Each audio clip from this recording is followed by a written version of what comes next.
বাংলা ভাষাটা এখনো ভালো করে রপ্ত হয়ে ওঠেনি, কিন্তু বাংলা দখল করার মানসিকতাটা বড্ড বেশি হয়ে যাচ্ছে। আসলে স্বপ্ন দেখা ভালো, কিন্তু ওই দুঃস্বপ্ন দেখাটা ভালো নয়। বাংলাটাকে নিতে হবে। বাংলার উনি বলেছেন যে বাংলাতে যে যন্ত্রণা বাংলার মানুষ ভোগ করছেন, সেই যন্ত্রণা থেকে যদি নিষ্কৃতি পেতে হয় তাহলে ওনাকে এখানে নিয়ে আসতে হবে, অর্থাৎ ওনার দলকে। বাংলা যন্ত্রণা পাচ্ছে তো ওনার দলের জন্য।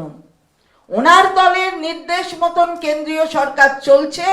বাংলার প্রাপ্তি, সেই প্রাপ্তি থেকে বাংলা বঞ্চিত হচ্ছে।